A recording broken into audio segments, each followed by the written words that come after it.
Baik.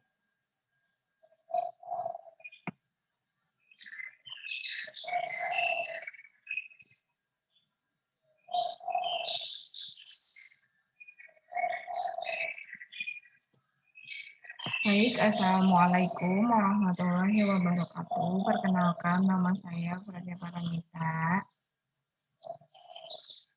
Saya di sini akan menjelaskan tentang perencanaan multimedia yang sebelumnya mungkin sudah pernah disampaikan oleh Pak Petrus Wakibi, MIKOM.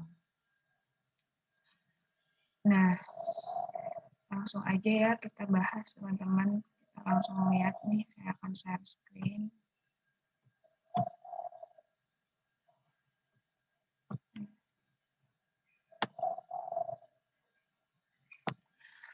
Nah, yang pertama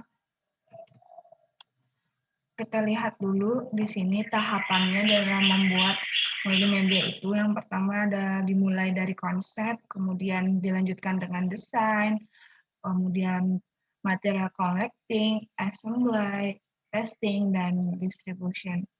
Nanti kita akan jelaskan semuanya ya. Yang pertama itu adalah tahap konsep.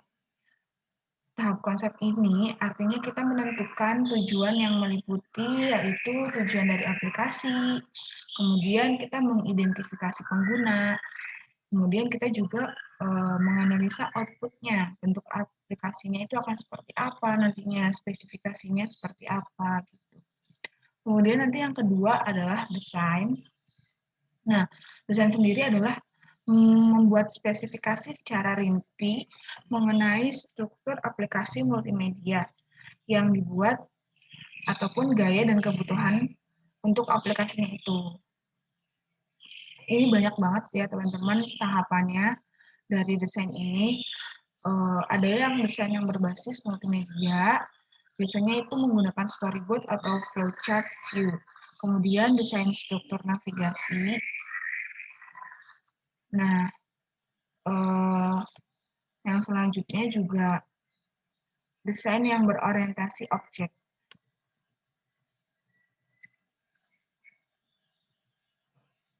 Kalian teman-teman bisa baca sendiri ya untuk bagian yang alir atau flowchart atau storyboard.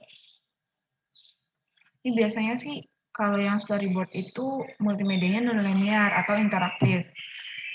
Biasanya banyak menggunakan pencabangan, itu lebih baik menggunakan flowchart. Kemudian kalau storyboard sendiri yang digunakan untuk multimedia linear. Nah, lanjut. Nah, ini contohnya nih ya, teman-teman. Kalau kita menggunakan desain berbasis multimedia yang bagian alir, ini akan seperti ini. Kemudian,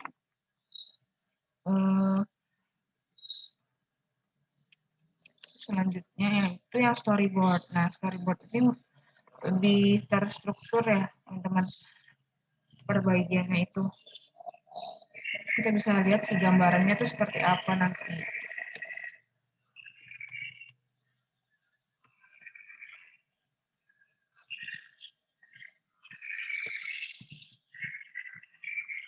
Dan nanti ini ada juga yang desain yang berbasis multimedia ya, itu navigasi. Navigasi ini seperti flowchart ya, cuman lebih simpel sih.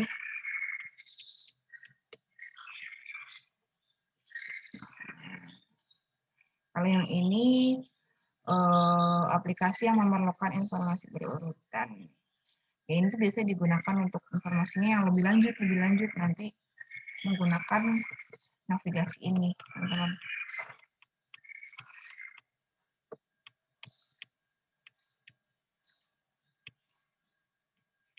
Modelnya banyak ya teman-teman ya. Bisa dilihat tergantung kebutuhan sih.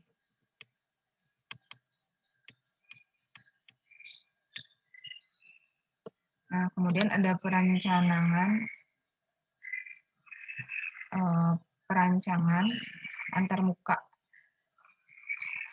Disebut juga desain visual. Nanti layout elemen grafik yang digunakan pada interface Kemudian elemen harus dirancang dengan baik dan harus dapat bekerja sama, mempengaruhi efektivitas komunikasi. Perencanaan screen harus memperhatikan beberapa hal, yaitu tidak boleh melebihi 3 window pada satu screen. Kecepatan yang dimiliki oleh tampilan tidak boleh menampilkan banyak teks atau screen. Tampilan dari awal hingga akhir harus konsisten. Button diletakkan sedemikian rupa sehingga user mudah menemukannya. Nah, kemudian kita lanjut ke tahap ketiga, yaitu pengumpulan material. Di sini kita mengumpulkan bahannya, seperti clip art, image, animasi, audio, kemudian pembuatan grafiknya, foto, audio, dan lain-lain yang diperlukan untuk tahap berikutnya. Nah, bahan yang diperlukan dalam multimedia dapat diperoleh dari sumber-sumber seperti library, atau bahan yang sudah ada pada pihak lain, atau pembuatan khusus yang dilakukan oleh pihak luar. Dan pengumpulan material dapat dilakukan paralel dengan tahap pembuatan atau assembly. Nah, ini dia pembuatan teks. Nah, ini pengumpulan koleksi teks, pembuatan grafis, pengambilan gambar, pengumpulan suara, editing atau pembuatan capture video, editing video, pemodelan karakter, ilustrasi atau penganimasian. Nah, setelah sudah semua bahan-bahan yang kita perlukan itu terkumpul, kemudian kita masuk ke tahap yang selanjutnya, yaitu pembuatan. Nah, pembuatan tahap di mana seluruh objek multimedia dibuat atau diintegrasikan. Pembuatan aplikasi berdasarkan flowchart, storyboard, struktur navigasi, atau diagram objek yang berasal dari tahap desain. Ini udah mulai membuat nih teman-teman kita. Kemudian objek multimedia dilakukan dengan menggunakan hardware dan software berbasis multimedia. Hardware yang digunakan dalam pembuatan objek multimedia yaitu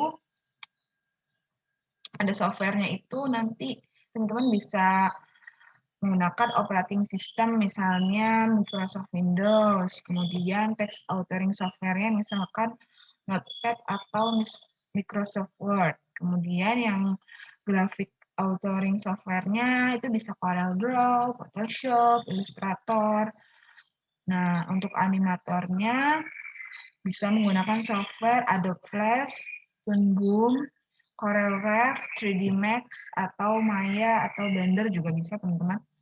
Kemudian audionya bisa menggunakan Cool Edit Pro, atau Audacity, atau Sound4G. Nah, kemudian lanjut untuk videonya, kita bisa menggunakan Adobe Premiere, atau Corel Studio, ya. Nah, selanjutnya kita tahap testing nih, teman-teman. Ketika semua tahap pembuatannya dan seluruh bahan material sudah dimasukkan, kita menguji nih urutan konten produk dengan kesesuaian skenario dan storyboard. Dilakukan testing ini secara running untuk memastikan apakah hasilnya seperti yang diinginkan atau mengalami error message. Itu teman-teman. Dan aplikasi yang telah dihasilkan harus dapat berjalan dengan baik di lingkungan pengguna atau klien. Pengguna dapat merasakan sendiri kemudahan dan manfaat serta dapat menjalankan sendiri, terutama untuk aplikasi yang interaktif. Jika ternyata terjadi ketidaksesuaian, maka akan dilakukan perbaikan dengan meninjau kembali perancangan dan melakukan tahapan berikutnya sampai terjadi kesesuaian. Yang selanjutnya ada tahap distribusi. Nah, bila aplikasi multimedia ini akan digunakan dengan mesin yang berbeda atau penggandaan menggunakan floppy disk, CD-ROM, tab, atau distribusi dengan jaringan yang sangat diperlukan, tahap distribusi juga merupakan tahap evaluasi untuk produk multimedia atau diharapkan akan dapat dikembangkan sistem multimedia yang lebih baik di kemudian hari.